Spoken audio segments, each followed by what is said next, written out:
à toi, bienvenue sur cette vidéo. On va aborder ensemble aujourd'hui le terme pullback qui est très apprécié des traders puisque c'est un terme qui leur permet de se repositionner sur un marché et d'aller chercher des objectifs qui sont plus grands. Par rapport justement au pullback, déjà à quoi ça correspond? Ça signifie de l'anglais au français reculer. Donc on peut comprendre qu'il va se passer un mouvement qui va être à contre-tendance justement qui va faire reculer le marché. Dans une tendance haussière, un recul baissier. Dans une tendance baissière, un recul haussier. Ce recul-là, comme on pourrait le dire dans l'expression, reculer pour mieux sauter. C'est la même chose sur le marché. Le marché va prendre du recul pour aller chercher un objectif beaucoup plus grand. Et ce recul-là, c'est le moment parfait, tant attendu par les traders pour se repositionner sur le marché. Pourquoi? Parce qu'on est dans l'investissement et c'est d'une logique très simple où il faut acheter au plus bas et vendre au plus haut pour tirer le maximum, bien sûr, de bénéfices de ces investissements. C'est les termes qu'on met en avant. Maintenant, justement, on a des petits retournements, des petits reculs qu'on appelle pullback. Après, généralement, des cassures. Donc, les cassures, ça va être quoi? On va avoir une résistance, un support ou une ligne de tendance qui peut être cassée, c'est-à-dire que le marché ne va pas rebondir dessus, mais justement passer au travers. Et après ces lignes-là, on va généralement avoir ce qu'on appelle un pullback. Alors, ce n'est pas dans 100% des cas, encore une fois, dans le trading, le 100% n'existe pas, mais on l'a dans vraiment la quasi-totalité des cas.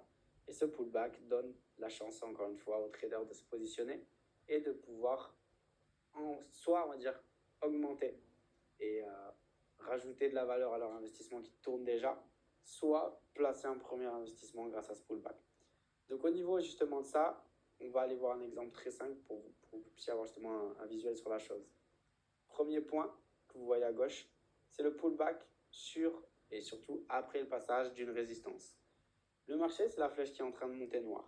Ensuite, on a la ligne de résistance et la flèche rouge désigne le pullback. C'est-à-dire que le marché passe au-dessus de la résistance, donc on a le break, la cassure, et ensuite il vient reprendre appui, comme si aujourd'hui vous étiez sur un trampoline, vous ne sautez pas une seule fois sans jamais rebondir par la suite. Vous rebondissez pour sauter encore plus haut. C'est la même chose. On rebondit sur le support, la résistance qui est devenue support, et on va chercher un objectif qui sera plus haut. Voilà le pullback. C'est la zone de retournement après avoir cassé sur le point, que ce soit la résistance, la ligne de tendance ou autre. Comme dans l'exemple de droite, qui est l'exemple d'une ligne de tendance, on a un marché qui est justement en tendance baissière. Il est en train de chuter. Et là, on a une cassure de cette ligne de tendance.